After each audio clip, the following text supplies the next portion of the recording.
من أنفسهم يتلو عليهم آياته ويزكيهم ويعلمهم الكتاب والحكمة صدق الله العظيم وصدق رسوله النبي الكريم۔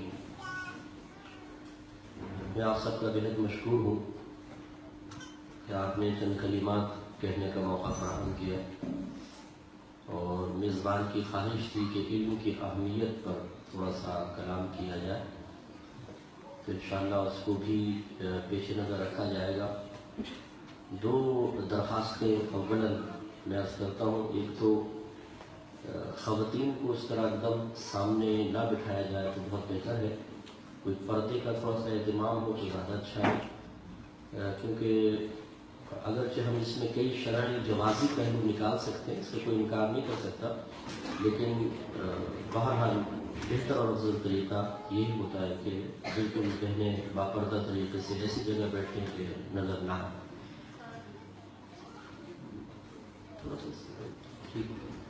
دوسرا، ویسے تو میزبان نے فرما ہی دیا، جب علمی کوئی مجلس اور محفل ہو تو بہنوں سے گزارش ہے، اب بہنیں بھی بیچاری چونکہ ان کو سننا ہوتا ہے، ایک شوق ہوتا ہے، ایک ذوق ہوتا ہے، اور چھوٹے بچوں کو سنبھالنے والا بعض اوقات نہیں ہوتا ہے تو وہ مجبوراً ساتھ لے آتی ہیں، لیکن چھوٹے بچے یقینی سی بات ہے کہ چھوٹے ہوتے ہیں، وہ سنتے تو ہیں اور پھر وہ سب کو ہی ڈسٹرب کرتے ہیں، شور بچاتے ہیں، بھاگتے دوڑتے ہیں۔ جس یہ فرش مطلب اس طرح کا ہے کہ اس کے اگر بوٹ پہن کر بھاگے نا بچہ تو بہت زیادہ آواز آتی ہے، اس میں پھر درس سننے والے ڈسٹرب ہوتے ہیں۔ تو ایسی بہنوں سے گزارش ہے کہ تھوڑی سی قربانی دیگر شرکاء کے لیے اگر دے دی جائے اور بچوں کو گھر چھوڑ کر کوئی متبادل انتظام ہو جائے تو بہت اچھا ہے، یا خود قربانی دے دیں تاکہ ایک سنجیدہ علمی مجلس اور محفل قائم ہو سکے۔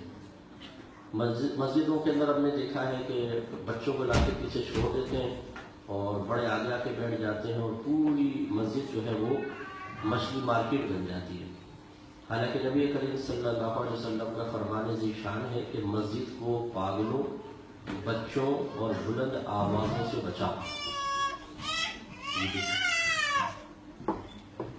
تو پاگلوں سے تو اس لیے کہ اس کو تو شعور نہیں ہے، اور بچوں سے مراد اس میں تھوڑی سی آپ کو عرض کر دیتا ہوں، شعور تھوڑا سا کسی کو علم نہ ہو کہ اتنے چھوٹے بچے کو مسجد میں لانا جو پیشاب وغیرہ کا نہ بتا سکے حرام ہوتا ہے، کیونکہ وہ پیشاب کر دے گا، گندگی کرے گا۔ اگر آپ بالفاظ پیپر وغیرہ باندھ کے بھی لائے ہیں تب بھی مسجد کے اندر آلودگی گندگی لانا یہ بے ادبی ہوتا ہے۔ اور اتنا بڑا بچہ ہے کہ جو پیشاب وغیرہ کا تو بتا سکے، لیکن اگر اس کو آداب مسجد سکھائیں تو وہ سیکھے گا نہیں، بھاگے گا، دوڑے گا، نمازیں خراب کرے گا، تو ایسے بچے کو لانا مکروہ تحریمی ہوتا ہے، یعنی حرام کے نزدیک ہوتا ہے۔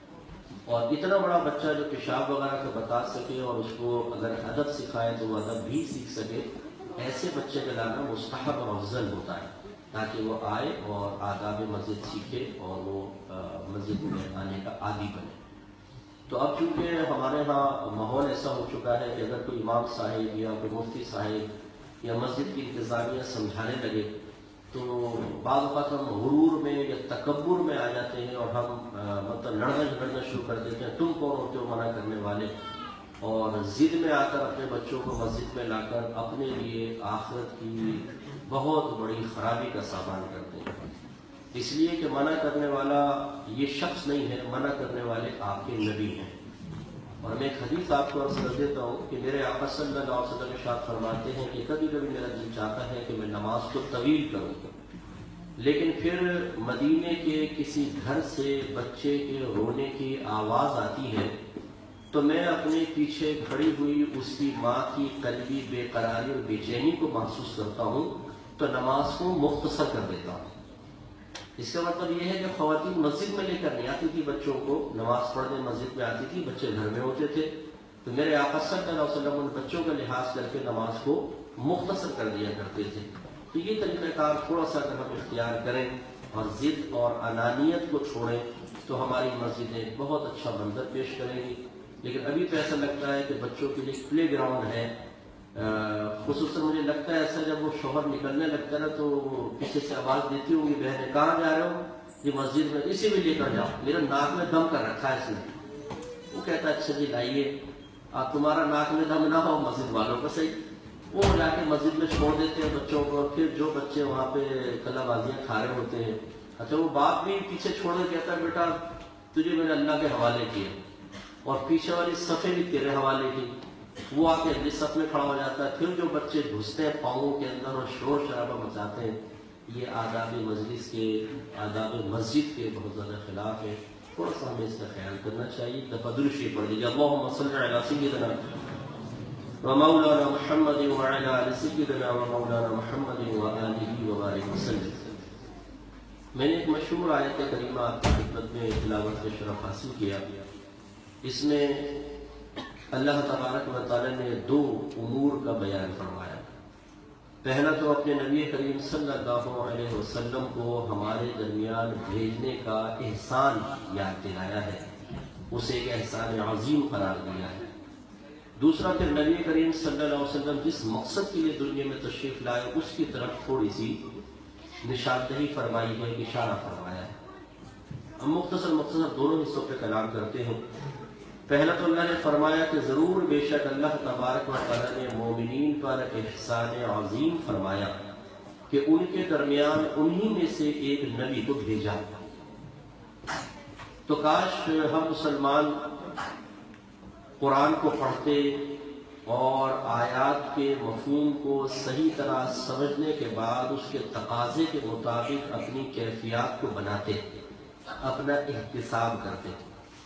لیکن ہماری اکثر عادت ہے کہ ہم قرآن کی صرف عربی عبارت پڑھتے ہیں، ہمیں نہیں پتہ ہوتا کہ اللہ تعالیٰ ہم سے قرآن میں کیا بیان فرما رہا ہے، تو پھر اس کے تقاضے کے مطابق اپنی کیفیات کو بدلنا، اپنی سوچ فکر میں انقلاب پیدا کرنا، اپنے عمل میں تبدیلی لانا، وہ تو ثانوی حیثیت رکھتا ہے۔ تو اسی لیے آپ دیکھیں کہ اگر امام صاحب عربک میں دعائیں مانگ رہے ہوں تو ہم کہتے ہیں آمین آمین۔ اگر ہمارا بچہ پوچھ رہا ابا جان کیا کہہ رہے ہیں امام صاحب، ہم کہتے ہیں بیٹا خاموش آمین آمین۔ اور بچہ پوچھ رہا کہ ابو جان یہ آمین کا ہی مطلب کیا ہے یہی بتا دیں، مجھے خاموش بیٹا مجھے خود نہیں پتا، 50 سال ہو گئے آمین آمین کہتے ہوئے، آمین بولتا ہے بس آمین۔ ہم نے اپنے بڑوں کو دیکھا نہیں، یہ ہماری حالت ہے۔ رمضان میں ہمارے بڑے بوڑھے قرآن کھولتے ہیں، بعض بات تو بعض گھر میں روزانہ بھی پڑھتے ہیں، لیکن انہیں نہیں پتا ہوتا کہ میں کیا پڑھ رہا ہوں۔ سب سے بڑا المیہ دیکھیں یہ ہے کہ اگر آپ کے برطانیہ کی ملکہ کا ایک لیٹر آپ کے گھر پہنچ جائے، فرض کر لیں آپ کے نام، اور آپ اس لیٹر کو پڑھیں نہیں بلکہ آپ کے واہ کیا لیٹر ہے، کیا خوشبو ہے، کیا رائٹنگ ہے زبردست قسم کی، اور ایک کپڑے میں لپیٹ کے اس کو رکھ دیں، تو لوگ آپ کو سمجھدار کہیں گے یا بیوقوف کہیں گے؟ بتائیے، زور سے بولیے کیوں؟ لیٹر تو اس لیے دیا گیا تھا کہ آپ اس کو پڑھیں، اس میں کیا ہے، ہو سکتا ہے کوئی آرڈر دیا گیا ہو سکتا ہے آپ کو سراہا گیا ہو سکتا ہے آپ کے لیے کسی انعام کا اعلان کیا گیا ہو۔ اب ہم پڑھیں نہیں، اس کو خالی چوم چام کے اوپر رکھ دیں تو کیا فائدہ اس کا؟ تو پھر قرآن کے بارے میں کیا خیال ہے؟ یا قرآن اس لیے دیا گیا تھا کہ اس کو چومیں، آنکھوں سے لگائیں، سر پہ رکھیں، بچی کی شادی ہو تو رخصتی کے وقت اس کے سائے میں اس کو گھر سے باہر نکالیں، کبھی لڑائی جھگڑا ہو جائے تو ہاتھ رکھ کے اس پہ قسمیں کھائیں، اور بس ویسی عربی عبارت پڑھتے رہیں، اور یہ نہ دیکھیں کہ اللہ تعالیٰ مجھ سے کیا بیان فرما رہا ہے، کس قدر یہ المیہ ہے اپن ڈال۔ تو اب اس آیت میں بھی آپ دیکھ لیں کہ اللہ تعالیٰ نے اپنے حبیب کو بھیجنے کو ایک احسان عظیم قرار دیا، لیکن چونکہ ہم پڑھتے نہیں ہیں، سمجھتے نہیں ہیں، اور اس کے تقاضے کے مطابق اپنا احتساب نہیں کرتے ہیں، ہم میں سے کتنے ایسے ہوں گے جنہوں نے پوری زندگی، میں ہاتھ میں اٹھوا رہا ہوں اسی میں مطلب سمجھانا چاہتا ہوں، اللہ تعالیٰ کی بارگاہ میں کبھی کہا اللہ تعالیٰ تیرا بڑا شکر ہے کہ تو نے مجھے مسلمان بنایا اور اپنے حبیب کی امت میں پیدا کیا، تیرا بڑا شکر ہے کیونکہ تیرا بہت بڑا احسان۔ کبھی ہم نے کسی سے کہا ہو، شیئر کی ہو یہ خوشی کہ یار مبارک ہو تمہیں، وہ کہ کیا مبارک بات، یار نبی سرکار کی امت میں پیدا ہوا، یہ بہت بڑا اللہ کا احسان۔ ہمارا پرائز بانڈ نکل آئے، ہمارا UK کا ویزا لگ جائے، ہمیں اچھی جاب مل جائے، ہماری سیلری بڑھ جائے، پروموشن ہو جائے، گھر میں بیٹا پیدا ہو جائے، بہنوں کا کوئی کسی بہن کا شوہر تھا بے رحمی کا شکار تھا وہ توبہ کر کے واپس آ جائے، تو ہم بڑے خوش ہو جاتے ہیں اور ایک دوسرے سے چاہتے ہیں کہ خوشی شیئر کریں۔ لیکن اتنی بڑی نعمت اللہ نے ہمیں دی جس کا احساس اللہ تعالیٰ اس آیت میں قرآن میں بیان فرما رہا ہے لیکن شاید ہی کوئی مسلمان ایسا ہو، بہت ہی کم ہوتے ہیں کہ جو واقعی قدر کریں، ورنہ ہم ان چیزوں کی قدر نہیں کرتے، کیونکہ اکثر ہماری عادت ہے کہ جو چیز ہمیں گھر بیٹھے مفت میں مل جاتی ہے ہم اس کی کوئی قدر نہیں کرتے ہیں۔ جس میں ہمیں خوب مطلب ایک محنت کرنی پڑے، اس کے بعد چاہے وہ 50 پاؤنڈ ہی کیوں نہ ہو، ہم کہتے ہیں کہ یار مزہ آیا، محنت کے بعد حاصل ہوا۔ حالانکہ یاد رکھیے کہ یہ بہت بڑا اللہ کا احسان عظیم ہے کہ اس نے بغیر طلب کیے، بغیر ہمارے مانگے، بغیر ہمارے کسی کمال پر نگاہ رکھے ہمیں اپنے حبیب کی امت میں پیدا فرمایا۔ بہت بڑا احسان ہے، ہمیشہ اس کی قدر کیجیے گا۔ اور خاص طور پہ وہ ہمارے بھائی بہن جو چھوٹی چھوٹی باتوں یا چھوٹی چھوٹی نعمتوں کے سلسلے میں اللہ کی بارگاہ میں شکوہ شکایت کرتے نظر آتے ہیں۔ ہم چاہتے ہیں کہ دنیا جنت بن جائے، ہر چیز مجھے حاصل ہو جائے۔ جب کوئی چیز حاصل نہیں ہوتی تو موجودہ نعمت کو فراموش کر کے ہم اللہ کی بارگاہ میں شکوہ شکایت کرتے ہیں۔ کوئی کہتا ہے مجھے کالا رنگ کیوں دے دیا، میرا قد چھوٹا کیوں ہے، میرے کان بڑے کیوں ہیں، میرے ہونٹ ایسے کیوں بنا دیے، میرا ہیئر اسٹائل ایسا کیوں ہے، میرا اپنا گھر کیوں نہیں ہے، مجھے فلاں گاڑی کیوں نہیں حاصل ہے، فلاں جگہ میرا رشتہ کیوں نہیں ہوتا۔ ہم اتنے ناشکرے پن میں مبتلا ہوتے ہیں کہ موجودہ اللہ تعالیٰ کی عطا کردہ نعمتوں کو بالکل فراموش کر دیتے ہیں۔ تو میں 2-3 جملے تو اس نعمت کے احساس کے سلسلے میں عرض کروں گا کہ خدا کی قسم یہ اتنی بڑی نعمت ہے، یعنی نبی کریم صلی اللہ علیہ وسلم کی امت میں پیدا ہونا اور مسلمان ہونے کی حیثیت سے، اور پھر سرکار سے محبت رکھنے والا ہونا، یہ 3 اتنا اللہ کے اتنے بڑے انعام ہے کہ آپ ایک جگہ رکھ لیں اور دنیا بھر کی نعمتیں ایک طرف رکھ لیں، کوئی بھی نعمت ان 3 نعمتوں میں سے کسی ایک کا بھی مقابلہ نہیں کر سکتی۔ اور یہ اللہ نے اپنے کرم اور فضل سے بغیر ہمارے طلب کی عطا فرمایا۔ دیکھیے ایک بچہ کافر کے گھر میں پیدا ہوتا ہے، آپ مسلمان کے گھر میں پیدا ہو گئے، اس بچے کے کافر کے گھر میں پیدا ہونے میں بچے کا کیا قصور ہے؟ اور آپ مسلمان کے گھر میں پیدا ہوئے تو ہمارا کون سا کمال ہے؟ وہ اللہ کا عدل ہے اور یہ اللہ کا فضل ہے۔ اب یہ اللہ کا کتنا بڑا کرم ہے کہ اس نے ایک بچے کو اپنے عدل کے لیے منتخب فرمایا اور ایک کو اپنے اظہار فضل کے لیے منتخب کر کے مسلمان گھرانے میں پیدا کر دیا۔ یہ بہت بڑی نعمت ہے، اتنی بڑی نعمت ہے کہ جو اس کی قدر جانتے ہیں ان کو دیکھیے الخصائص الکبریٰ میں ہے کہ حضرت موسیٰ علیہ السلام کے سامنے جب اللہ تبارک و تعالیٰ نے اس امت کے فضائل ذکر فرمائے تو آپ نے اللہ کی بارگاہ میں عرض کی، یا رب کریم کاش تو مجھے نبی نہ بناتا، اپنے محبوب کی امت میں پیدا فرما دے۔ یہ ایک نبی فرما رہے، ایک نبی موسیٰ علیہ السلام کلیم اللہ جو اللہ تعالیٰ سے ہم کلامی کا شرف حاصل کرنے والے ہیں، وہ کہہ رہے ہیں کہ اللہ تعالیٰ کاش تو مجھے نبی نہ بناتا، اپنے حبیب کی امت میں پیدا فرما دیتا۔ اور جو امت میں پیدا ہو چکا ہے وہ اس پر غور و تفکر کر کے اظہار تشکر نہیں کر رہا۔ میرے آقا صلی اللہ علیہ وسلم کی یہ حدیث امام جلال الدین سیوطی رحمۃ اللہ علیہ نے کئی طرق سے روایت فرمائی کہ آپ نے شان فرمایا کہ خدا کی قسم جب تک میں داخل جنت نہ ہو جاؤں پچھلے تمام نبیوں پہ جنت حرام ہے، اور جب تک میری ساری امت داخل جنت نہ ہو جائے پچھلی تمام امتوں پہ جنت حرام ہے۔ یعنی ہمیں VIP پروٹوکول ملے، جیسے آپ لوگ کبھی پاکستان جاتے ہوں گے یا کوئی ہندوستان والے تو ہندوستان جاتے ہوں گے تو وہ لوگ آپ کو VIP پروٹوکول دیتے۔ اب آپ یہاں کیسے زندگی گزار رہے ہیں ان کو نہیں پتا، لیکن جب آپ جاتے ہیں تو کالر کھڑے کر کے جاتے ہیں، کوئی دعوت کر رہا ہے، ریسیو کر رہے ہیں، اور یہ ماشاءاللہ UK سے آئے ہیں، برطانیہ سے آئے ہیں، تو ہم تھوڑے سے ویسے چوڑے ہو جاتے ہیں۔ تو آپ سوچئے کہ صرف برطانیہ میں رہنے کی وجہ سے لوگ ہماری رسپیکٹ کریں تو ہمیں خوشی محسوس ہوتی ہے، اور چند خاندان کے لوگوں کے درمیان، چند پرانے دوستوں کے درمیان، چند محلے والوں کے درمیان اس خوشی کا عالم کیا ہوگا کہ آدم علیہ السلام سے لے کر قیامت تک جتنے لوگ آئے سب کے سب میدان محشر میں موجود ہوں گے، اور اس وقت جب سرکار کی امت داخل جنت ہونے لگے گی تو سب آپ کو رشک بھری نگاہوں سے دیکھ رہے ہیں۔ اس وقت ہمیں احساس ہوگا کہ اللہ تعالیٰ واقعی تو نے حق فرمایا کہ تو نے ہمیں نبی کی امت میں اور نبی کریم صلی اللہ علیہ وسلم کو ہمارے درمیان مبعوث فرما کر ایک احسان عظیم فرمایا۔ اور جب یہ آیت کریمہ نازل ہوئی وَلَسَوْفَ يُعْطِيكَ رَبُّكَ فَتَرْضَىٰ، اے حبیب ان قریب آپ کا رب آپ کو اتنا عطا فرمائے گا کہ آپ راضی ہو جائیں گے. دیکھیے اسلوب کلام ہمارے نبی کی کیا شان ہے اور اللہ کی بارگاہ میں کیا مقام وجاہت ہے جو اللہ نے آپ کو عطا فرمایا کہ اللہ تعالیٰ فرما رہا ہے حبیب ان قریب آپ کو اتنا عطا فرمائیں گے کہ آپ راضی ہو جائیں گے. ابن عباس رضی اللہ تعالیٰ عنہ کہتے ہیں کہ جب نبی کریم صلی اللہ علیہ وسلم پر یہ آیت کریمہ نازل ہوئی تو آپ نے اللہ تبارک و تعالیٰ کی بارگاہ میں عرض کی یا رب کریم اگر یہی بات ہے تو میں اس وقت تک راضی نہ ہوں گا جب تک میری ساری امت داخل جنت نہ ہو.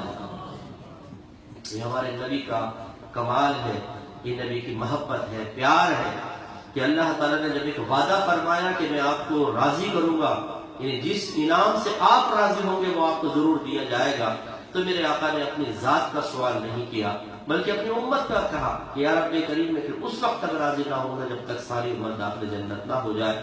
تو معلوم یہ ہوا کہ انشاءاللہ سرکار کی امت میں پیدا ہو جانے کے بعد اگر ہم اپنا احتساب کرتے ہوئے ایمان بچا کر لے جانے میں کامیاب ہو گئے تو ہمیں ضرور جنت عطا کی جائے. کوئی جنت کو نہیں چھین سکتا، ہم ضرور انشاءاللہ جنت میں جائیں گے اس لیے کہ اللہ کے نبی اپنا وعدہ پورا فرمائیں گے. تو اور بھی بہت سارے احسانات ہیں لیکن میں دوسرے حصے کی طرف آتا ہوں.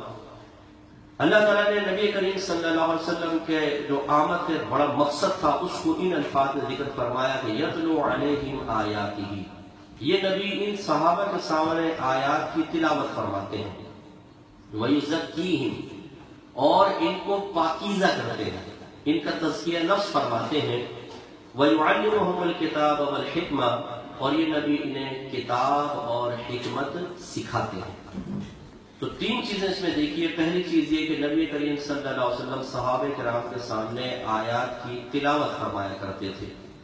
وہ چونکہ عربی اللسان تھے، سرکار جب قرآن پڑھتے تو ان کو قرآن سمجھ میں آتا تھا اور قرآن کا نور ان کے قلوب تک پہنچا تو صحابہ کرام کی قلبی کیفیات تبدیل ہوئی.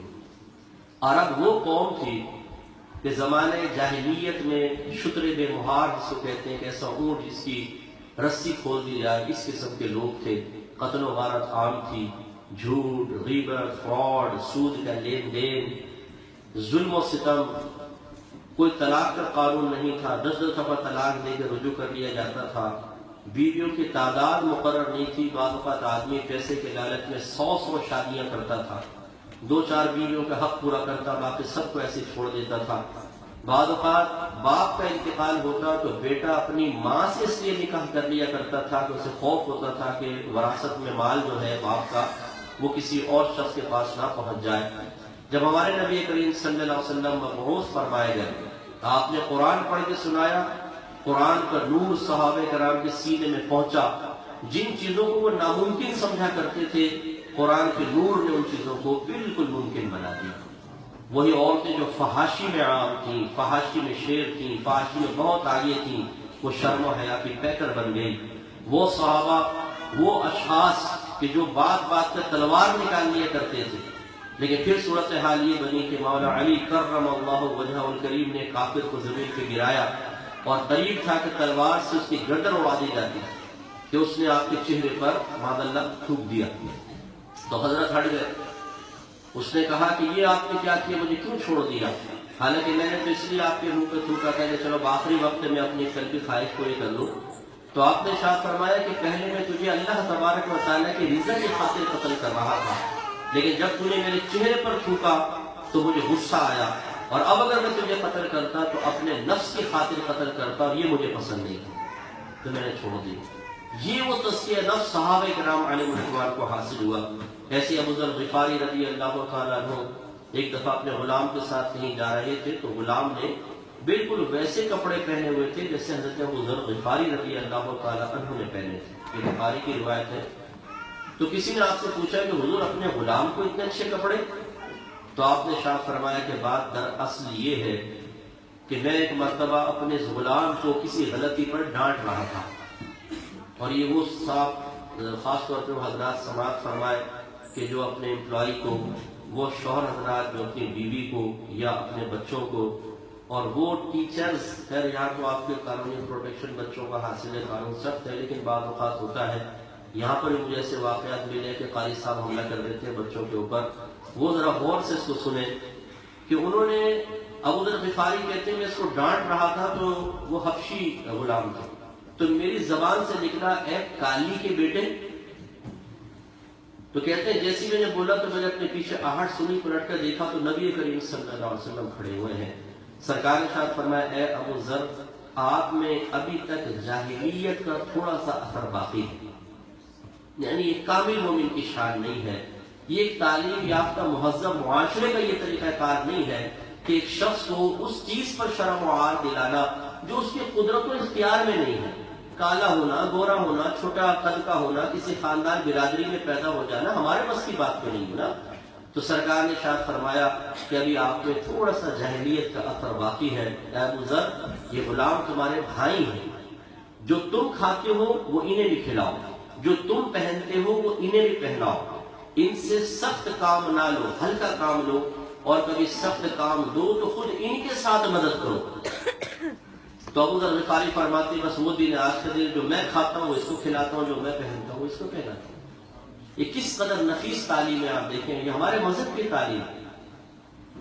تو ہمارے نبی کریم صلی اللہ علیہ وسلم نے ایسا تزکیہ فرمایا, صحابہ کرام پاکیزہ ہو گئے. جو بات بات پہ تلوار نکالتے تھے وہ گفتگو کرنے لگے, جو بے صبر ہو جاتے تھے انہوں نے صبر اختیار کر لیا, جن کی زبان پر گالیاں جاری ہوتی تھی ان کی زبانوں پر دعائیں جاری ہو گئیں, جو چھوٹی چھوٹی باتوں پر دشمنیاں کر لیا کرتے تھے انہوں نے دشمنی کو ختم کر کے پیار محبت کا درس دینا شروع کیا. اس طرح اخلاق بھی اچھے ہو گئے, عقائد اچھے ہو گئے. میرے آقا نے عقائد کا تزکیہ فرمایا, یہ عقیدہ غلط ہے اس کو چھوڑو. صحابہ کرام علیہ رضوان نے جواب میں یہ نہیں عرض کیا رسول اللہ یہ تو ہمارے آباء و اجداد کا طریقہ چلا آ رہا ہے, ہم کیسے اپنے آباء و اجداد کو غلط کہیں. اگر ہم آپ کا عقیدہ اختیار کریں گے تو خاندان چھوٹ جائے گا, برادری چھوٹ جائے گی, لوگ ہمارے دشمن ہو جائیں گے, کاروبار بزنس پہ فرق پڑے گا, ہماری معیشت کے اوپر اور سائیڈ افیکٹس قائم ہوں گے. کچھ بھی نہیں, جب نبی کریم نے فرمایا اپنے عقائد کا تزکیہ فرمایا. اور پھر سرکار نے ان کو کتاب اور حکمت سکھائی, قرآن سکھایا, حدیث سکھائی. قرآن کے دو پہلو ہوتے ہیں, ایک ظاہری پہلو ہے ایک باطنی. کہ یوں کہہ لیں کہ قرآن دو ہیں, ایک ظاہری قرآن کہ جو آپ ٹرانسلیشن کسی کی پڑھ لیتے ہیں انگلش میں یا اردو میں تو آپ کو چیز سمجھ میں آتی ہے, اور ایک ایسی چیز ہوتی ہے کہ جو تفسیر سے بھی حاصل نہیں ہوتی. یہ اللہ کے نبی کا کمال ہوتا ہے کہ وہ اس میں جو اسرار ہیں, رموز ہیں, وہ اپنے صحابہ کے قلب میں سرکار نے پہنچایا. جیسے صدیق اکبر رضی اللہ تعالیٰ عنہ کہتے ہیں کہ میں نے سورہ بقرہ کو 16 سال میں ختم کیا. سورہ بقرہ کو 16 سال میں, یعنی ایک ایک آیت کو پڑھ کر اس کے جو نکات تھے, لطائف تھے, وہ میں حاصل کرتا رہا, اور جو غور و تفکر 16 سال میں جا کر سورہ بقرہ ختم فرمائی. تو یہ میرے نبی کا فیض تھا. تو یہ میرے آقا کا منصب تھا کہ آپ نے وہ قوم جو جاہلیت میں مشہور و معروف تھی اسے صاحب علم کر دیا اور لازم کیا. فرمایا طلب العلم فریضۃ علی کل مسلم, علم کا حاصل کرنا ہر عاقل بالغ مسلمان مرد و عورت پر لازم ہے, لازم فرمایا. اور پھر ایسے فضائل سرکار نے بیان فرمائے, ایسی باتیں ذکر کی تو علم کی طرف راغب کرے انسان. یہ میں حدیث صاحب کو عرض کر رہا ہوں, خاص طور پہ ہمارے بھائی بہن اور بہنیں خاص طور پر سنیں, کیونکہ یہ پیروں کی تلاش میں ہوتی ہیں, عاملوں کی تلاش میں ہوتی ہے. کہ بابا چھو کرنے والا مل جائے, کہ پھونک مارے تو شوہر بالکل کہے کہ میڈم حکم فرمائیے, میں آپ کے قدموں میں کھڑا ہوں یا بیٹھ جاؤں. اور ساس قابو میں آ جائے, نندے قابو میں آ جائے, بچے فرما بردار بن جائے. یعنی ایسے ایسے وظیفہ پوچھتے ہیں, صاحب ایک ایسا وظیفہ دے دیں شوہر میرا ہو جائے, ساس میری چینچے نہ کرے, نندوں کی زبانیں بند ہو جائیں, بچے فرما بردار ہو جائے, گھر میں بے سکونیاں ختم ہو جائے, اور غیب سے رزق حاصل ہونا شروع ہو جائے. تو بہن پھر آپ فوت ہو جائیں میرے خیال میں, اور جنت پہنچ جائے, سب کچھ وہاں مل جائے گا. یہ پاسبل نہیں ہے, اللہ کی آزمائش ہوتی ہے. تو ہم ہوتا یہ ہے کہ جو اس طرح کے کوئی پیر حضرات ہوتے ہیں یا صاحب علم نہیں ہے لیکن انہوں نے کچھ عبادات اختیار کر لی, نوافل. جی آپ تہجد پڑھتے ہیں؟ جی ہاں. چاش اشراق پڑھتے ہیں؟ جی ہاں. قرآن پاک روزانہ 2 سپارے. اچھا درود شریف 1000 تسبیحات, ہونٹ تو ہر وقت کھلتے رہتے ہیں. اچھا علم ہے آپ کو؟ میں نے علم تو زیادہ نہیں سیکھا. ہم کہتے ہیں کوئی بات نہیں, یہ بزرگ ہے, ہم ہاتھ چومتے ہیں. اور خصوصاً اگر ہم کہیں بابا جی بچہ نہیں ہو رہا, گھر میں کوئی کرم فرمائے، بابا جی نے ایک الائچی نکال کر دی، لے بچہ یہ کھا لے۔ وہ بچہ یا بچی نے الائچی کھا لی، وہ تو اللہ ہی دیتا ہے، بچہ پیدا ہو گیا، کہ الائچی والی سرکار زندہ ہو۔ بابا آ گیا، لمبا چوبا پہنا ہوا ہے، کالا چولا پہنا ہوا ہے، گلے میں مالائیں ڈالی ہوئی ہیں، 12 14 16 18 انگوٹھیاں چڑھائی ہوئی ہیں، جیسے کہ ہر انگوٹھی ایک درجہ ولایت ظاہر کر رہی ہے، اور داڑھی ہے نہیں، زلفیں سانپ کی طرح لٹک رہی ہیں کندھے سے نیچے جو حرام ہے، اور کالا ڈنڈا ہاتھ میں نعرے لگائے سارے۔ بابا جی کوئی بڑا جلالی آدمی، بچاؤ تو کچھ پریشان لگتا ہے۔ اب کون بچہ پریشان نہیں ہے بابا، سب پریشان ہے۔ ہاں بچہ تو فکر مت کر، ادھر بابا تیرے ڈنڈا لگائے گا، تیری ساری مشکل حل ہو جائے گی۔ یہ جو بابا نے ڈنڈا لگایا، اب ہم گھر پہنچے، کوئی ایک آدھ خوشی بھی نہیں، ہم کہتے ہیں ڈنڈے والی سرکار زندہ باد۔ اب نہیں دیکھتے کہ علم ہے کہ نہیں، اس کے مقابلے میں ایک صاحب علم جس نے قرآن پڑھا ہے، تفسیر پڑھی ہے، بخاری، مسلم، ترمذی، نسائی، ابو داؤد، ابن ماجہ، اس نے فقہ پڑھا ہے، اصول فقہ پڑھے ہیں، تفسیر ہے، اصول تفسیر ہے، حدیث ہے، اصول حدیث پڑھی ہے، وہ اگر ہمارے سامنے آ کے کھڑا ہو جائے، ہم جیسے کوئی ویسٹ کوٹ پہن کے بیٹھ جائے تو بولتے ہیں کہ بزرگی کے آثار ہی نہیں۔ بھائی کیا آثار ڈھونڈ رہے؟ کوئی حق ہو کے نعرے ہوں، کوئی ڈنڈے ہاتھ میں ہوں، کوئی مالائیں گلے میں ہوں، انگوٹھیاں شنگوٹھیاں چڑھائی ہوں، چھو چھو کر رہے ہوں، تو پھر تو ہم کہیں گے بابا پہنچا ہوا ہے، ٹھوکنا ہمیں تو قدر ہی نہیں۔ ان تمام لوگوں کے لیے یہ حدیث ایک بہترین مشعل راہ ہے۔ اور میرے آقا نے علم کی ترغیب کے لیے ارشاد فرمائی، آپ ایک دفعہ مسجد نبوی میں تشریف لائے، صحابہ کرام علیہ رضوان آپس میں کسی مسئلے میں بحث کر رہے تھے، ڈیبیٹ چل رہی تھی۔ سرکار نے فرمایا کیا مسئلہ ہے، کیوں بحث ہو رہی ہے؟ عرض کیا رسول اللہ صلی اللہ علیہ وسلم، ہماری بحث بنی اسرائیل کے 2 اشخاص کے بارے میں ہے، ان میں سے ایک عالم دین تھا اور دوسرا عبادت گزار تھا۔ عالم صرف فرض پورے کرتا تھا اور پھر لوگوں کو علم سکھاتا تھا، اور عابد دن میں روزے رکھتا تھا اور رات کو اٹھ کے نمازیں پڑھتا تھا۔ ہماری بحث اس بارے میں ہے کہ ان میں سے افضل کون ہے۔ اب دیکھیں، میں کچھ کہوں تو آپ کے شاید مفتی صاحب عالم ہیں اس لیے علماء کی تائید کر رہے ہیں اور شاید پیروں کے خلاف ہیں، حالانکہ میں خود بھی بیعت کرتا ہوں، الحمدللہ مجھے کئی خلافتیں حاصل ہیں۔ ترغیب نہیں دے رہا ہوں، آپ بزرگوں سے بیعت ہوں جو آپ کے اطراف میں، بہت اچھی بات، اسے سمجھا رہا ہوں، اس بات پر سمجھا رہا ہوں کہ بعض لوگ کہتے ہیں کہ یہ علماء تو ہوتے ہی پیروں کے خلاف ہے۔ نہیں، یہ بات نہیں ہے، پیروں کے نہیں، ڈبے اور جعلی پیروں کے خلاف، جو جعلی لبادہ اوڑھ کر لوگوں کی جیبوں پر ڈاکے مارنے والے پیر ہیں، جو دیتے کچھ نہیں ہے، مرید کی جیبیں خالی کر کے کنگال کر کے اس کو چھوڑ دیتے ہیں، جن کے پیش نظر مریدین کی اصلاح نہیں ہے بلکہ ان کی پونس ہیں، ان کے مکانات ہیں اور دیگر جو منافع ان کو حاصل ہو رہے ہیں، وہ ان کے پیش نظر ہوں گے، ان کے ہم خلاف۔ تو بہرحال سمجھانے کا مقصد یہ ہے کہ یہ مت سمجھیے گا کہ میں کوئی پیروں کے خلاف ہو کر میں یہ بات کر رہا ہوں، بلکہ اب آپ کو بات سمجھا رہا ہوں۔ اب فیصلہ کرنے والے کون ہیں؟ اللہ کے نبی۔ ہمارے نبی نے فرمایا اس عالم کو عابد پر ویسی ہی فضیلت حاصل ہے جیسے مجھے تمہارے کسی ادنا شخص پر فضیلت حاصل ہے۔ اب ادنا امتی کو یہاں کھڑا کریں، میرے آقا صلی اللہ علیہ وسلم یہاں جلوہ افروز ہو، بتائیں میرے سرکار کو کتنی فضیلت حاصل ہے؟ تو بتا سکتا ہے؟ نہیں۔ تو علماء فرماتے ہیں گویا کہ نبی کریم صلی اللہ علیہ وسلم کے کہنے کا مقصود یہ ہے کہ اس عالم کو عابد پر اتنی فضیلت حاصل ہے کہ تم اس کا اندازہ کر ہی نہیں سکتے۔ اور دیکھیں اللہ نے کیسا صحابہ کرام کو بحث کروائی ہے کہ وہ عالم صرف فرض پورے کرتا تھا اور لوگوں کو علم سکھاتا تھا، جبکہ عبادت گزار دن میں روزے رکھتا تھا اور رات کو اٹھ کے نمازیں پڑھتا تھا۔ اب میں آپ سے اگر میں پوچھوں، ہم میں ایسے بہت سارے اس طرح کے مریض ذہن والے ہوں گے، معذرت کے ساتھ میں لفظ استعمال کر رہا ہوں، لیکن سکھ پیپل بھی بہت سارے ہوتے ہیں کہ اگر ان کے سامنے ایک عالم دین کو کھڑا کر دیا جائے، آپ اس سے پوچھیں آپ تہجد پڑھتے ہیں؟ نہیں۔ چار اشراق پڑھتے ہیں؟ نہیں۔ قرآن پاک کی روزانہ تلاوت ہوتی ہے؟ نہیں۔ درود شریف تو پڑھتے ہوں گے؟ نہیں۔ کوئی ہزاروں کی تعداد میں وظائف پڑھتے ہوں گے؟ نہیں۔ اوابین پڑھتے ہوں گے؟ نہیں۔ نفلی روزے تو رکھتے ہوں گے؟ نہیں۔ میں بھائی صرف علم پڑھتا ہوں اور پڑھاتا ہوں۔ اچھا جی، ایک طرف آ گئی ہے ڈنڈے والی سرکار، بابا جی آپ تہجد پڑھتے ہیں؟ یس۔ چار اشراق؟ بالکل۔ قرآن پاک 2 سپارے اور اوابین؟ جی ہاں۔ اشراق چارج پہ چلتی ہے، درود شریف پہ چلتا ہے، سینکڑوں وظائف میں پڑھ رہا ہوں، عالم دین نہیں ہوں۔ ہماری مخلوق اس کے ہاتھ چومنا شروع کر دے گی عالم کو چھوڑ دے۔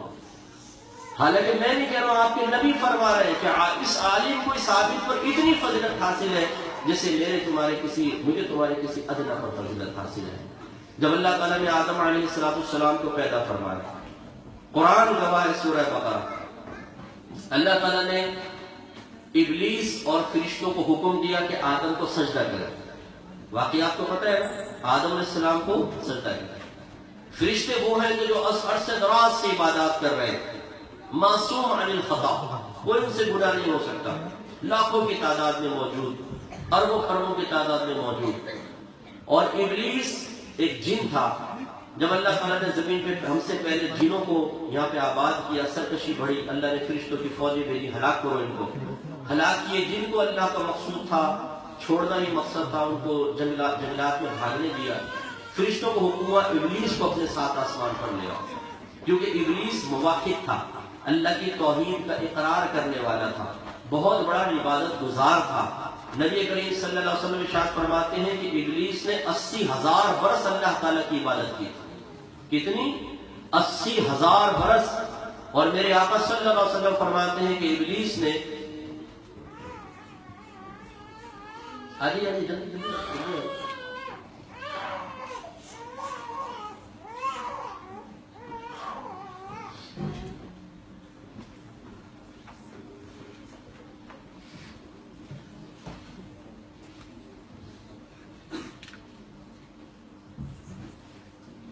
اور ابلیس نے زمین پر ایک قدم برابر جگہ بھی ایسی نہیں چھوڑی تھی جہاں پر سجدہ نہ کیا۔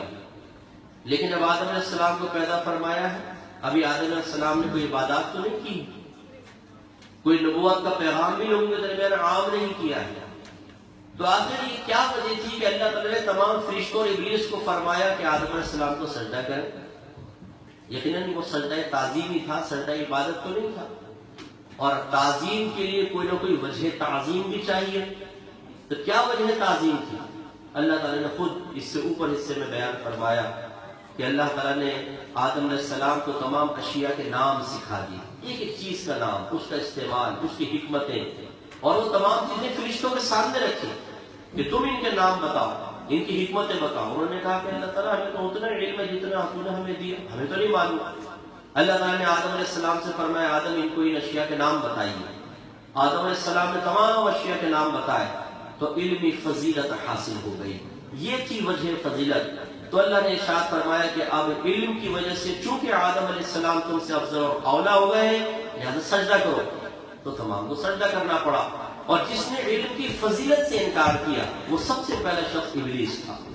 اس نے کہا کہ میں نہیں کرتا ہوں سجدہ آدم علیہ السلام کو۔ اللہ تعالیٰ نے فرمایا ابا واستکبر وکان من الکافرین، اس نے انکار کیا، تکبر کیا اور کفر کرنے والوں میں سے ہو گیا۔ معلوم یہ ہوا کہ بعض اوقات جو ہم علماء کی توہین اور تحقیر کر لیتے ہیں، خصوصاً میں بڑی معذرت چاہتا ہوں، ہر ایک ایسا نہیں ہے، لیکن ہمیں بہت سے ایسے ملتے بھی ہیں کہ اگر کوئی یو کے میں رہتا ہے، یو ایس میں رہتا ہے، اٹلی میں ہے، جرمنی میں ہے، وہ یہ سمجھتا ہے کہ میرا یہاں رہنا میرا کوئی ذاتی کمال ہے۔ پاکستان میں سارے بے وقوف اور بھونگے پڑے ہوئے ہیں، ہندوستان میں، ورنہ یہاں نہ آ جاتے، میں آ گیا ہوں تو یہ میرا تو بہت بڑا کمال ہے۔ اور جب وہ اپنے آپ کے اپنے اندر ہوئے کمال محسوس کرتا ہے تو پھر وہ کسی کی مکمل طور پہ تعظیم کے لیے تیار نہیں ہوتا۔ یعنی کتنے ہم نے ایسے لوگ دیکھے ہیں کہ جو علماء سے بحث شروع کر دیتے ہیں۔ ایک عالم ایک مسئلہ بیان کر رہا ہے، وہ کہتے ہیں کہ نہیں میں نے تو انٹرنیٹ پہ یہ پڑھا۔ ارے بھائی انٹرنیٹ پہ اگر آپ نے پڑھ بھی لیا ہے تو انٹرنیٹ پہ پڑھنے سے کون سے کوئی بڑا ریسرچر بن جاتا ہے، لیکن وہ تکبر اتنا سر چڑھ کر بول رہا ہوتا ہے کہ دوسرے کی بات قبول کرنے کے لیے تیار نہیں ہوتے۔ اسی طریقے سے میں نے بڑی معذرت اس لیے کر لیتا ہوں کہ تھوڑا سا ذرا نرم ہاتھ ہو جائے ورنہ سب پڑ جاتا ہے۔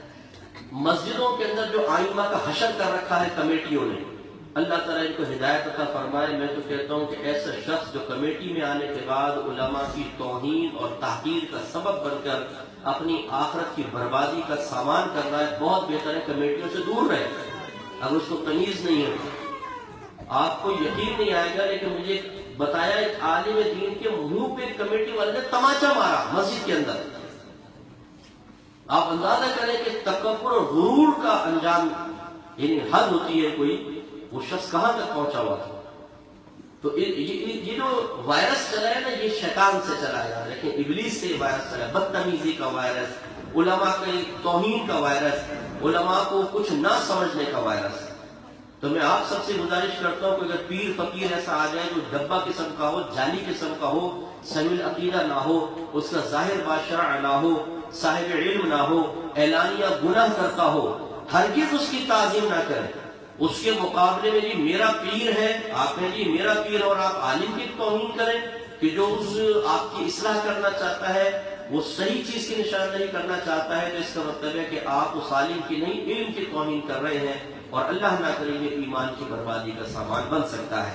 شیطان نے سب سے پہلے کہا میں کیوں سجدہ کروں آدم کو، مجھے تو نے آگ سے پیدا کیا ہے، آدم کو مٹی سے۔ اس نے مادہ تخلیق کو دیکھا، جو اللہ نے وجہ تعظیم بنائی تھی، علم اس کی طرف سے صرف نظر کیا، اللہ تعالیٰ نے اس کو ہمیشہ کے لیے مردود کر دیا، اس کا ایمان سلب کر لیا۔ تو میں اپنے بھائیوں بہنوں سے گزارش کرتا ہوں، کبھی بھی علماء کرام جو بعمل علماء ہو، صحیح العقیدہ علماء ہو، باشرع ہو، اپنے علم کے تقاضے کے مطابق عمل کرنے والے ہو، وہ سب سے افضل اولا ہوتے ہیں، یاد رکھیں، ان کے مقابلے میں کوئی نہیں ہو سکتا۔ میرے آقا سفر معراج پہ تشریف لے گئے، آپ اچھی طرح جانتے ہیں واقعہ، جب آپ بیت المقدس میں پہنچے ہیں، امامت کس نے کی؟ میرے آقا صلی اللہ علیہ وسلم۔ کم و بیش 1,24,000 انبیاء علیہ السلام روح اور جسد کے ساتھ وہاں موجود تھے، کیونکہ بدنی عبادت نہ صرف جسم کر سکتا ہے، نہ اکیلی روح کر سکتی ہے، بلکہ روح اور جسم کے مجموعے سے بدنی عبادت ہوتی ہے۔ تو میرے آقا صلی اللہ علیہ وسلم تشریف لائے، تمام انبیاء علیہ السلام صفوف میں موجود ہیں، مصلی خالی ہے۔ کس کا انتظار ہو رہا ہے؟ امام کا انتظار۔ امام تو کوئی مقرر ہی نہیں تھا۔ جب امام مقرر نہ ہو تو ضابطہ قاعدہ شرعیہ یہ ہے کہ جو سب سے صاحب علم ہوتا ہے، سب سے زیادہ علم والا، وہ امامت کا حقدار ہوتا ہے۔ میرے آقا صلی اللہ علیہ وسلم آئے، عرض کیے حضور آپ نماز پڑھیں۔ جو تمام نبی جانتے تھے کہ ہم میں وصف علم میں نبی کریم صلی اللہ علیہ وسلم کا مقام و مرتبہ سب سے زیادہ ہے۔ کسی نے پیچھے سے آواز نہیں لگائی، یا رسول اللہ پیچھے آئیے، آدم علیہ السلام ہمارے والد ابو البشر موجود ہیں، ادب کا تقاضا یہ ہے کہ باپ آگے کھڑا ہو اور بیٹا پیچھے کھڑا ہو۔ یا رسول اللہ پیچھے آئے، نوح علیہ السلام کھڑے ہیں، 950 سال تو تبلیغ کی عمر ہے، اتنی کثیر عبادات کی ہیں، آپ تو ابھی 40ویں سال میں اعلان نبوت فرمایا ہے سرکار نے، اور کچھ ہی سالوں کے بعد سفر معراج کا واقعہ ہوا، ابھی تو مدینے بھی نہیں آئے جہاں پے در پہ احکام نازل ہونے والے ہیں، اس کے بعد کوئی احکام پر عمل کی صورت بنے۔ لیکن اللہ تعالیٰ نے اپنے حبیب کو اتنا علم عطا فرمایا تھا کہ نوح علیہ السلام بھی پیچھے کھڑے ہیں، موسیٰ، عیسیٰ، آدم علیہ السلام، اور سرکار نماز پڑھا رہے ہیں۔ اس کا مطلب ہے علم کا مقام اور مرتبہ ہوتا ہے۔ میرے آقا صلی اللہ علیہ وسلم مسجد میں تشریف لائے، ایک گروہ تھا ذکر الہی میں مشغول تھا، دوسری مجلس اور محفل میں ایک صحابی درس دے رہے تھے، درس قرآن یا درس حدیث۔ سرکار نے پہلے ذکر والوں کو دیکھا اور فرمایا یہ بھی اچھے ہیں، پھر آپ نے علم کی مجلس کی طرف دیکھا اور فرمایا بعثت معلما، اللہ تبارک و تعالی نے مجھے علم سکھانے والا بنا کر بھیجا ہے، اور آپ ان کے درمیان جا کر بیٹھ گئے۔ اس سے ہمارے بھائی بہن ذرا درس حاصل کریں۔ جب کہا جاتا ہے یہ درس قرآن میں آئے، درس حدیث میں آئے، کوئی شارٹ کورس ہو رہا ہے آپ کے انسٹیٹیوٹ میں، آپ علم سیکھنے کے لیے آئے، تو ہمارے کمر میں درد شروع ہو جاتا ہے، سر میں پین ہو جاتا ہے، داڑھ میں درد ہو جاتا ہے، دوست سے ملاقات یاد آتی ہے، بستر یاد آ جاتا ہے۔ اور اگر ہمیں کہا جائے کہ یہ پاکستان سے ایک بہت بڑے نعت خوان آ رہے ہیں، پروفیشنل نعت خوان، تو اور پوری رات محفل چلے گی، کمر کا درد بھی ختم ہو جاتا ہے، سر کا درد ختم ہو جاتا ہے، ہم آ کر بیٹھتے ہیں، جھومتے ہیں، خوب نعتیں سنتے ہیں۔ تو نعت سننا برا نہیں ہے، لیکن آخر یہ فرق کیوں ہوا کہ ہم نے نعت کے لیے پوری رات وقت نکال دیا اور درس قرآن کے لیے 15 منٹ وقت نہ نکال سکے، درس حدیث کے لیے نہیں، کورسز کرنے کے لیے نہیں۔ اس کا مطلب یہ ہے کہ علم کی اہمیت ابھی ہماری نگاہوں میں پیدا نہیں ہوئی ہے۔ حالانکہ میرے آقا صلی اللہ علیہ وسلم سمیت جتنے بھی نبی آئے، ان سب میں کون بات دیکھتا ہوں کہ انہوں نے ایک چیز کو اپنا دشمن بنایا اور ایک کو دوست۔ دشمن کسے بنایا؟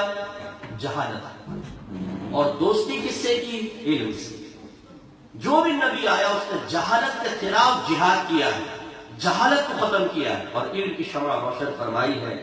ہم غلامی رسول کا دعویٰ کرتے ہیں، عشق رسول کا دعویٰ کرتے ہیں، اپنے آپ کو عاشقان رسول، غلام رسول کہتے ہیں، تو غلام تو اپنے آقا کے حکم پر چلتا ہے، غلام تو اپنے آقا کے اشاروں کو سمجھتا ہے، آقا کے موڈ کو سمجھتا ہے.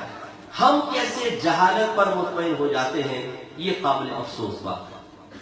بس آخر میں اسی پر اپنا بیان ختم کروں گا، صرف 6 منٹ میرے پاس ہے. ہم لوگ کہتے ہیں کہ مفتی صاحب ہم جاہل نہیں ہیں، ہمیں ضرورت ہوتی ہے فوراً علماء سے رجوع کر لیتے ہیں. دیکھیں آپ کے یہاں پر ایک اسٹینڈرڈ بنایا ہوا ہے تعلیم کا کہ یہ تو ہر ایک کے لیے ضروری ہے، او لیول اے لیول کرنا تو لازم ہے. اس کے بعد یونیورسٹی میں آپ جانا چاہیں تو آپ کی مرضی، آگے ایجوکیشن آپ رکھنا چاہیں نہ رکھنا چاہیں. ایسی یاد رکھیے کہ ہمارے مذہب اسلام نے علم کا ایک اسٹینڈرڈ بنایا ہے. اس حد تک علم تو سب کو سیکھنا ہوگا، اس کے بعد آپ سیکھیں نہ سیکھیں کوئی بات نہیں. تو معلوم یہ ہوا کہ وہ علم جو فرض علم کہلاتا ہے وہ تو ہمیں پہلے سیکھنا ہی ہوگا. وہ خالی ایک دو سوال پوچھنے سے حاصل نہیں ہوتا، وہ باقاعدہ سیکھنے سے ہوتا ہے، وہ باقاعدہ کورس کرنے سے ہوتا ہے. جس کو یوں سمجھ لیں کہ اسے آپ ڈاکٹر کے پاس چلے گئے علاج کروانے، اس سے تھوڑی سی آپ کی فیئرنیس ہے تو آپ نے اس سے تھوڑے سے کویسچن شروع کر دیا، یہ دوائی کس کام آتی ہے، یہ اس کی مرض کی تشخیص کیا ہے، اس کی نشانی کیا، آپ نے 5 6 10 باتیں بتائی. آپ باہر نکلے اور آپ نے کالر سیدھے کیا، ماشاءاللہ میں ڈاکٹر ہو گیا ہوں، اب اپنا کلینک کھول لوں گا. کیسے؟ معلومات حاصل کرنا الگ بات ہوتی ہے اور باقاعدہ پورے میڈیکل کی تعلیم حاصل کرنے ایک الگ چیز ہوتی ہے. اسی طریقے سے ایک مسلمان گھرانے میں پیدا ہو جانے کے بعد چند سطحی قسم کی معلومات ہمیں حاصل ہو جاتی ہیں، یا ہم کسی سے معلوم کر لیتے ہیں اور ہم سمجھتے ہیں کہ جو علم ہمیں سیکھنا تھا، جس کے بارے میں نبی کریم صلی اللہ علیہ وسلم فرما رہے ہیں کہ طلب العلم فریضۃ علی کل مسلم، کو میں سیکھ چکا ہوں. حالانکہ ایسا نہیں ہے، یہ باقاعدہ سیکھنا ہوگا اور نہیں سیکھیں گے تو بڑے نقصانات ہیں. تو میں آپ کو بتا دیتا ہوں 3 طرح کے علوم ہیں. اگر آپ نے سیکھے ہوئے ہیں بہت خوش قسمت انسان ہے. نہیں سیکھے ہوئے تو یہ میں آپ کو عرض کر دوں، صرف داڑھی رکھنا کافی نہیں، سر پہ امامت سجا لینا کافی نہیں ہے، 5 وقت نماز پڑھ لینا کافی نہیں ہے، جب تک کہ یہ علم ہمارے پاس نہیں ہوگا. یہ علم سیکھنا ہوگا. اچھا، علم سیکھنے کا مطلب یہ نہیں کہ سنو اور اس کان سے سن کے اس کان سے نکال دو. جس سے ہمارے اکثر جلسے جلوسوں میں یہی ہوتا ہے، ہم اٹینڈ کرتے ہیں، بیان سنتے ہیں، باہر نکلتے ہیں، کہتے ہیں واہ یار آج تو مزہ آ گیا، ایمان تازہ ہو گیا. اب کوئی پوچھتا ہے اچھا ایمان کسے کہتے ہیں، تو پتہ نہیں. اچھا، تازگی ایمان کا مطلب کیا ہے وہ بھی معلوم نہیں، لیکن ہو گیا. اچھا، جو آپ نے سیکھا وہی سنا دے، کیا سیکھ کر آئے؟ یاد میرا بیان بہت اچھا تھا، کیونکہ درمیان میں لنگر مبارک آ جاتا ہے، اس کی تجلیات تو ویسے ہم سے برداشت نہیں ہوتی، جو تھوڑا بہت یہاں پر ہوتا ہے وہ بھی نکل جاتا ہے. تو ہم بالکل جیسے آ کر بیٹھتے ہیں ویسے ہی خالی باہر جاتے ہیں اور نام بھی لیتے ہیں. ماشاءاللہ سینکڑوں علماء کے اجلاس اٹینڈ کیے، سینکڑوں علماء کے بیان سنے. بیان آپ نے سنے ہوں گے، میموری میں کتنا یہ بتائیے. اگر آج آپ کا بچہ کھڑے ہو کر آپ سے کویسچن کرتا ہے کہ ابا جان مجھے بتائیں کہ اللہ کون ہے، 2-3 سینٹینسز کے اندر اللہ تبارک و تعالیٰ کا انٹروڈکشن پیش کریں، تو بات سوچ میں پڑ جائے گا کیسے کروں. کوئی کافر ہم سے پوچھ لے کہ بتائیں واٹ از اسلام، اسلام کیا ہے بتائیے ذرا آپ، تو ہم سوچیں گے کس طریقے سے میں اسلام کو بیان کروں، کیا کیا چیز اس کے بیان کروں. تو مطلب ہماری حالت بہت ہی عجیب و غریب ہے، اور اس میں بھولا پن ایسا ہے کہ بعض غیر مسلمین سے دوستی کر رہے ہیں، اب کہا جائے کہ یار آپ نہ کریں، بولتے اس سب میں اصل میں چاہتا ہوں کہ اسلام کی طرف آ جائے. تب ماشاءاللہ پپو اچھا ذرا آپ خود اسلام کے بارے میں بتائیے کتنا جانتے ہیں. تو کچھ جانتے نہیں ہیں. ارے بھائی آپ اس کو اسلام کی دعوت دیں گے، وہ 2 کویسچن کرے گا، آپ کو کچھ نہیں آتا ہوگا تو وہ تو پھر اور کفر میں پختہ ہو جائے گا. اسی طرح یہ شادی بیاہ کے چکر میں ہمارے ینگسٹر جی میں وہ لڑکی کو مسلمان کر کے شادی کرنا چاہتا ہوں. ایسی بچیوں کو بھی آج کل جوش چڑھ گیا ہے کہ جی وہ میں نے فلاں کرسچن سے شادی کرنی ہے، اس کو مسلمان کر کے میں شادی کروں گی. چلے اگر آپ نے اس کو مسلمان کر بھی دیا تو بیچارہ وہ علم کہاں سے سیکھے گا کہ ایسے بھی کوئی انتظام کیا ہے؟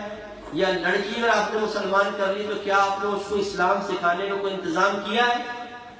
اور جب یہ خود مسلمان نے علم نہیں سیکھا، وہ اپنے نبی کریم صلی اللہ علیہ وسلم کی تعلیمات کو سیکھنے کے لیے تیار نہیں ہے، تو پھر انہیں کیسے سکھائے گا؟ اس لیے مطلب اچھی طرح سمجھ لیجیے کہ 3 طرح کے علوم کا سیکھنا ہر عاقل بالغ مسلمان مرد و عورت پر فرض ہے. اور پہلے میں آپ سے کویسچن کرتا ہوں، اتنا تو آپ جانتے ہوں گے کہ فرض کی ادائیگی میں دیر کرنا گناہ ہے کہ نہیں؟ بولیے. آپ پر حج فرض ہو گیا، آپ کر سکتے ہیں، کوئی مشکل نہیں ہے. اگر آپ 1 سال کی تاخیر کریں گے گناہگار ہوں گے. سال پورا ہوا، آپ پہ زکوٰۃ فرض ہے، ایک دن بھی اگر دیر کریں گے نا، ایک دن بھی فقہا فرماتے ہیں آپ گناہگار ہوں گے، فوراً سے پیشتر زکوٰۃ کو ادا کرنا ہوگا۔ اسی طرح جب علم سیکھنا فرض ہے تو بالغ ہونے سے پہلے پہلے ہمیں ایک تو سیکھنا چاہیے۔ نبی کریم صلی اللہ علیہ وسلم کے فرمان پہ غور کریں، ارشاد فرمایا جب بچہ 7 برس کا ہو جائے تو اسے نماز کا حکم دو، 10 برس کا ہو جائے تو مار کر نماز پڑھاؤ۔ حالانکہ لڑکے میں 10 برس میں بالغ ہونے کا کوئی تصور نہیں ہے، لڑکا 12 سے 15 سال کے درمیان بالغ ہوگا، اور اگر کوئی آثار بلوغت ظاہر نہیں ہوئے تو 15 سال کے بعد ایڈلٹ کہلائے گا۔ ہاں، لڑکی میں 9 سے 15 سال کے درمیان اگر بلوغت کے آثار نمایاں ہوئے تو وہ بالغہ کہلائے گی، ورنہ اگر اس کے بھی نہیں ہوئے تو 15 سال کے بعد وہ بھی بالغہ ہے۔ لیکن اللہ کے نبی فرما رہے ہیں کہ 7 برس کا لڑکا ہو جائے، 7 برس کا بچہ ہو جائے نماز کا حکم دو، 10 برس کا ہو جائے مار کر نماز پڑھاؤ۔ اب سوال یہ پیدا ہوتا ہے کہ اگر 7 برس کا بچہ ہے اور اسے نماز سکھائی ہی نہیں ہے، نماز کے مسائل ہی نہیں پتا، تو کیسے کہیں گے کہ نماز پڑھو؟ اس کا مطلب سرکار اشارہ فرما رہے ہیں 7 برس سے پہلے پہلے بچے کو علم سکھانا ہوگا نماز کے بارے میں، اور 10 برس تک تو لازم سکھا دو گے، پھر مار کا حکم ہے۔ لیکن ہماری توجہ نہیں ہوتی۔ تو 3 طرح کے علوم یاد رکھیں، اسی وقت میں بیان ختم کروں گا۔ نمبر 1 عقائد کا علم۔ عقائد 2 طرح کے ہیں، عقائد اسلام اور عقائد اہل سنت۔ عقائد اسلام کا سیکھنا فرض ہے، عقائد اہل سنت میں سے ہر ایک کا سیکھنا فرض نہیں ہوتا، بہتوں کا مستحب ہے، بعض بہت ضروری بھی ہوتے ہیں، تو دونوں ہی سیکھنے چاہیے۔ عقائد اسلام میں اللہ کی ذات، صفات، آسمانی کتابیں، نبوت، رسالت، نبی، رسول، جنت، دوزخ، تقدیر، آخرت، ان کے بارے میں ضروری علم سیکھنا لازم ہے، اور دلیل کے ساتھ، وداؤٹ دلیل نہیں، دلیل کے ساتھ سیکھنا ہوگا۔ اب ہمارے بہت سارے مسلمان بھائی ایسے ہوتے ہیں، ان سے آپ تقدیر کا مسئلہ پوچھتے ہیں، تقدیر کسے کہتے ہیں؟ کون سی تقدیر ایسی ہے کہ جو دعا سے بدل جاتی ہے، اور کون سی تقدیر ایسی ہے کہ نبی بھی اگر اس کے خلاف دعا کرنے لگے تو اللہ تبارک و تعالی نبی کو بھی دعا کرنے سے روک دیتا ہے۔ اسی طرح بعض بھائی بڑے شوقین ہوتے ہیں عقائد اہل سنت اور معمولات اہل سنت کی معلومات حاصل کرنے کے۔ عقائد اسلام سے اکثر خالی ہوتے ہیں، بھئی انگوٹھے چومنے کی دلیل دے دیں، 12ویں کی دلیل دے دیں، 11ویں کی دے دیں، اور اس کے بعد اپنے آپ کو کہتے ہیں ہم TTS ہیں۔ TTS سمجھتے ہیں آپ؟ ٹرٹن سنی۔ TTS میں نے ٹرٹن سنی، یا ہم TTS ہیں، ٹرٹن پکے سنی ہے، لیکن سمجھے پکے سنی ہے، اپنے مسلک میں پختہ ہے۔ ویسے مجھے ملتے رہتے ہیں بیچارے بہت سارے کہ مسلک میں بہت پختہ ہے، پوچھتا ہوں مسلک کسے کہتے ہیں، مجھے پتہ نہیں جی مسلک کسے کہتے ہیں۔ آپ میں سے بہت ساروں کو مسلک کا نہیں پتا ہوگا کہ مسلک کسے کہتے ہیں، دیکھیں ہم جی مسلک ہمارا بڑا اچھا تھا۔ اچھا، اب میں ایک جگہ گیا تو آپ کی UK کی بات ہے، پیر صاحب نے میرا بیان رکھوایا، بہت سارے مریدین بیٹھے ہوئے تھے، میں نے کہا حضور اگر آپ اجازت دیں تو میں ان سے ذرا عقائد اہل سنت اور معمولات اہل سنت کی دلیل کے سلسلے میں کچھ گفتگو کر لوں۔ پیر صاحب نے کہا کر لیں۔ اب جو میں نے مجمع کو دیکھنا شروع کیا، جس کو دیکھوں کوئی یوں دیکھے کوئی یوں دیکھے کہ مجھ سے نہ پوچھ لیں، تو ہم مطلب یہ کہ ان تمام جو جن چیزوں پر عامل ہیں ہمیں ان کے بارے میں بھی معلومات حاصل نہیں ہوتی ہیں۔ اگر ہمارا بچہ ہم سے پوچھ لے کہ ابا جان یہ ہم سامنے جو تھوڑا سا کھانا رکھ کر جس کو ہم نیاز کہتے ہیں، یہ تھوڑا کیوں رکھا جاتا ہے، پورا کیوں نہیں رکھا جاتا، پھر اس کو باقی میں مکس کیوں نہیں کیا جاتا، اس پہ مختصر قرآن کے مخصوص حصہ ہی کیوں پڑھا جاتا ہے، کیا اس کی کیوں ہم کرتے ہیں ایسا، کچھ پتہ نہیں۔ جمعے کی نماز کے بعد کھڑے ہو کر اجتماعی طور پہ صلاۃ والسلام کیوں پڑھتے ہیں اردو کے اندر یا کوئی بھی لینگویج میں، اس کی دلیل کیا ہے، کہاں سے شروع ہوا، کیوں شروع ہوا، کچھ پتہ نہیں۔ اسی طریقے سے ہم مقلد ہیں، الحمدللہ حنفی کہلاتے ہیں، تقلید ہم کرتے ہیں۔ تقلید کسے کہتے ہیں؟ اگر بچہ پوچھے کیوں ہم حنفی ہیں، کیوں ہم حنفی، ہم محمد ہی کیوں نہ کہلائیں، کیا ضرورت ہے حنفی ہونے کی، شافعی ہونے کی، مالک کی، حنبلی ہونے کی؟ تقلید کسے کہتے ہیں؟ تقلید مطلق کیا ہے، تقلید شخصی کیا ہے، تقلید شخصی واجب کیوں ہے؟ تو والد کہے گا بیٹا اتنے مشکل کوشچن نہ کر، آسان پوچھ، یہ پوچھ آج گھر میں پکا کیا ہے، اور یہ پوچھ کہ آج جہاں ہم جا رہے ہیں وہاں پہ کھلائیں گے کیا، بیٹا بریانی ہے، بریانی۔ چلو کھانے پینے میں ماہر ہے، علم سیکھتے ہوئے ہم گھبراتے ہیں، اسی لیے اگر ہم سے بچہ کوئی کوشچن کرتا ہے ہم کہتے ہیں ہمارے بڑے ایسا کرتے ہیں بیٹا بس ایسے ہی کرو، یہ کوئی جواب نہیں ہے۔ میں نہیں کہہ رہا کہ ہمارے بڑے کرتے ہیں وہ غلط ہے معاذ اللہ، لیکن کم از کم ہمیں یہ پتا ہونا چاہیے کہ کیا کرتے ہیں اور کیوں کرتے ہیں، اس کے پیچھے کیا دلیل ہے، کوئی نہیں سیکھ رہا۔ اسی طریقے سے پھر احکام شرعی یا عملیہ، دوسرا علم ہوتا ہے شرعی احکام کا علم، جو بالغ ہونے کے بعد ہم پر عبادات فرض یا واجب ہیں اس کا علم. اسی طرح جو ہم آپس میں معاملات کرتے ہیں، خرید و فروخت ہے، رینٹ پر کوئی چیز لینا دینا، انویسٹمنٹ کے مسائل میں شرکت ہے، مداربت ہے، اسی طریقے سے شادی بیاہ کے معاملات، ان سب کا اتنا علم سیکھنا فرض ہوتا ہے کہ ہم عبادات کو اغلاط سے محفوظ رکھ سکیں اور معمولات کو شرعی تقاضے کے مطابق صحیح طریقے سے ادا کر سکیں. اس میں بھی ہم نے دیکھا ہے کہ بہت ہی کوتاہی ہوتی ہے، نماز کا علم نہیں ہے. اگر ایک 25-50 سالہ شخص کو کھڑا کر کے کہیں کہ آپ 10 چیزیں ایسی گنوا دیں جن سے نماز ٹوٹ جاتی ہے، نماز فاسد ہو جاتی ہے، پتہ نہیں، شاید ایک دو بتائے گا، باقی ہمارے ذہن میں میموری میں نہیں ہوتا. اسی طرح کن کن چیزوں سے سجدہ صاحب واجب ہوتا ہے، کس واجب کے ترک پر سجدہ صاحب ہے اور کس واجب کے ترک پر سجدہ صاحب سے کفارہ ادا نہیں ہو سکتا، نماز واپس دوبارہ پڑھنی ہی ہوگی. اب کتنے ہمارے بھائی بہن ایسے ہیں جہاز میں بیٹھیں گے نماز واجب، ارے یار نماز نہیں پڑھ رہے آپ تو پکے نماز نہیں پاکستان کا بھی قضا کر کے پڑھ لیں. اتنا آسان ہو گیا ہے قضا کرنا کہ بڑا آرام سے کہتے ہیں پاکستان ہندوستان جا کے پڑھ لیں. بھئی آپ جہاز میں پڑھے نا بیٹا، وہ ہمیں تو طریقہ پتا ہے. بھئی طریقہ پتا نہیں تو سیکھیں. اگر آپ کی گورنمنٹ آف برطانیہ اعلان کر دے جو جہاز میں نماز پڑھے گا اس کو 1000 پاؤنڈ ملے گا ہر نماز کے وقت میں، اب یہ اعلان ہو جائے تو بتائیں وہ سیکھیں گے کہ نہیں سیکھیں گے؟ اب تو لائن لگی ہوگی، بھئی کیوں آتے ہیں وہ بات ہے، لیکن سیکھنا بھی تو فرض ہے. ماشاءاللہ یہ برکت حاصل کرنے کے لیے آئے، ہمیں بتایا جائے کہ کیسے ہم جہاز میں نماز پڑھیں گے، وہاں پہ وقت کا تعین کیسے ہوگا، اگر وضو کے لیے پانی نہیں ہے تو تیمم کیسے کیا جائے گا، استقبال قبلہ کے احکام کیا ہوں گے، کھڑے ہو کر پڑھیں گے یا بیٹھ کے بھی نماز ہو جائے گی، گھر پہنچ کے نماز لوٹانا پڑے گی کہ نہیں لوٹانا پڑے گی، کو کیوں سیکھیں ہم، کس وجہ سے سیکھیں، کیا ضرورت ہے ہمیں علم سیکھنے کی، تو ہم اپنی زندگی گزار دیں. کاروبار کرنے والوں سے پوچھ لیں کہ آپ نے بزنس کے اصول سیکھے. اللہ کے نبی نے اتنا کلام فرمایا، اتنا کلام قرآن میں حدیث میں موجود ہے. بعض بات ایک بزنس مین ایک حدیث نہیں پڑھتا، ایک حدیث کیا ضرورت ہے کرنے کی، کیوں سیکھیں ہم. اپنی عقل سے اپنا کاروبار کو چوائس کرو، انویسٹمنٹ کرو، خود ٹرم اینڈ کنڈیشن اپنی عقل کے مطابق لگاؤ اور پیسہ کماؤ. یہ نہ دیکھو کہ حلال ہے کہ حرام ہے، میں نے کوئی غلط کنڈیشن لگائی ہے، بیع فاسد ہو رہی ہے، بیع باطل ہے، بیع صحیح ہے، بیع مکروہ ہے، کوئی پرواہ نہیں. ایسی انویسٹمنٹ میں بعض اوقات آپ نے پروفٹ ریشو طے کرتے ہیں، اگر فکس رقم میں کر لے تو اس میں سود کا معنی متحقق ہو جاتا ہے، حرام ہے اس طرح کرنا، لیکن ہمیں معلوم نہیں ہوگا. اسی طریقے سے شادی بھی جب ہوتی ہے، بہت کم ایسے میں نے فرد دیکھے ہیں، تقریباً نہ ہونے کے برابر ہے، کہ لڑکا لڑکی نے پہلے ایک دوسرے کے حقوق و فرائض کو سیکھ لیا ہو. نہیں سیکھے ہوتے.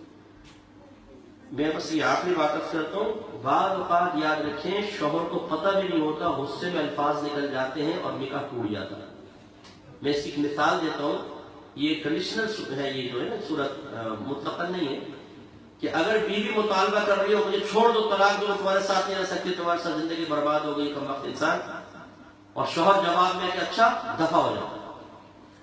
جیسی بولے گا نا دفع ہو جاؤ، مطالبہ طلاق میں فوراً نکاح بریک ہو جائے، ختم، عورت نکاح سے نکل گئی.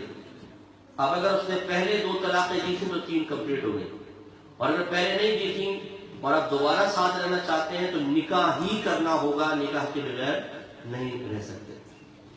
اب کتنے لوگ ایسے ہوتے ہیں اس طرح کے الفاظ کہہ دیتے ہیں غصے میں، پھر بڑے بوڑھے بیچ میں آ جاتے ہیں، دیکھو بیٹا بری بات ہے، لڑتے جھگڑتے نہیں ہیں، صلح کر لو. اچھا چلو جی آپ بھی نظر انداز کرو، آپ بھی ساتھ رہنے لگ گئے. نکاح کون کرے گا؟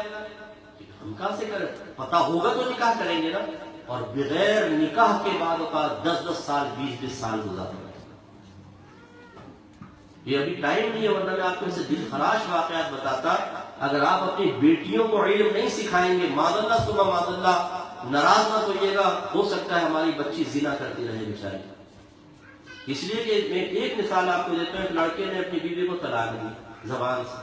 وہ بچی مجھے خود بتاتی ہے، وہ کہنے لگی کہ میں نے شوہر سے کہا تم نے تو طلاق دے دی. کہنے کی بیوقوف عورت، زبان سے طلاق ہوئی ہوتی ہے، لکھ کر ہوتی ہے. میں نے وہ سمجھے اسٹامپ پیپر پہ بھیجوں گا تو طلاق ہوگی. تو کہنے لگی ہم بھی جاہل، مفتی صاحب اس کا خاندان بھی جاہل، نہ ساتھ رہنے لگی. 3 طلاقیں مجھے دے چکا تھا. 20 سال کے بعد میں نے آپ کا پروگرام دیکھا تو مجھے پتا چلا کہ مجھے تو 20 سال پہلے 3 طلاقیں ہو چکی ہیں اور میں ایک اجنبی مرد کے ساتھ 20 سال سے زنا کر رہی ہوں. جس نے اپنے نبی کے وصف علم کو نگاہ حقارت سے دیکھ کر اس کو سیکھنے کو اپنے لیے بوجھ جانا، اللہ نہ کرے آپ اپنی اولاد کو تباہ کر دیں گے، یقین کریں اللہ نہ کرے آپ کی بچی، آپ کا بیٹا اس طرح کے گناہ کر رہے ہوں گے، اس لیے علم سیکھنا ضروری ہے۔ اسی طرح نان نفقہ شوہر پہ واجب ہوتا ہے۔ نان نفقہ کسے کہتے ہیں؟ آپ میں سے بہت سارے الفاظ حضرات نے تو پہلی مرتبہ لفظ سنو گے نان نفقہ، یہ کیا ہوتا ہے؟ یہ 3 چیزیں، رہائش، کھانا پینا، لباس۔ اب رہائش کا تصور ہے شرعی کیا ہے، لباس کتنے دینے ہیں، اور اسی طریقے سے پھر کھانا پینا کس اسٹینڈرڈ کا بیوی کو دینا ہے، پکا ہوا دینا لازم ہے یا لا کر دے دے تو بنائے گی، یہ تمام اس کے اصول ہیں، وہ سیکھنے چاہیے لیکن نہیں معلوم ہوتا۔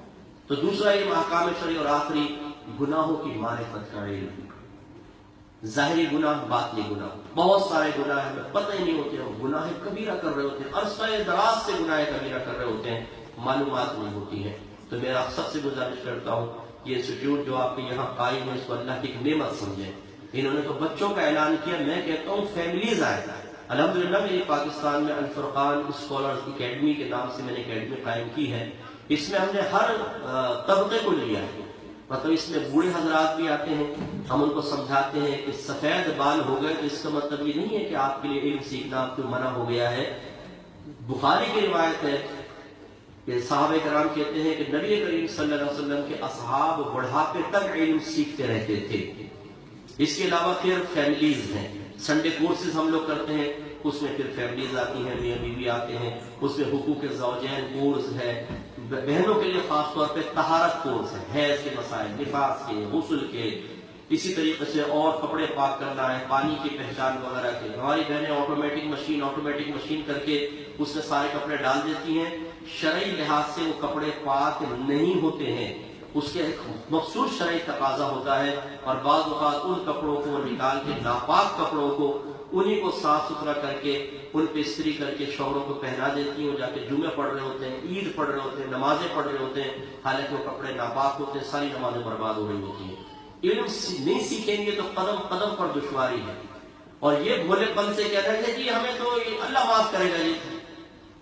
ایک حدیث آپ کو اس پر بھی سنا دیتا ہوں، میرے آقا صلی اللہ علیہ وسلم نے فرمایا کہ بندہ بسا اوقات 60 برس تک نماز پڑھتا ہے، لیکن اللہ تبارک و تعالیٰ اس کی ایک نماز بھی قبول نہیں فرماتا، اس لیے کہ رکوع صحیح کرتا ہے تو سجدہ غلط کر دیتا ہے، اور سجدہ صحیح کرتا ہے تو رکوع غلط کر دیتا ہے۔ اس کا مطلب ہے کہ اللہ تعالیٰ کی شان بے نیازی سے مجھے اور آپ کو ڈرنا چاہیے۔ ہم عبادت کر کے کوئی احسان نہیں کرتے اللہ تعالیٰ پر، یہ اس کا احسان ہے کہ وہ ہمارے کثیر گناہوں کے باوجود اپنی بارگاہ میں کھڑا ہونے کا شرف عطا فرما دیتا ہے۔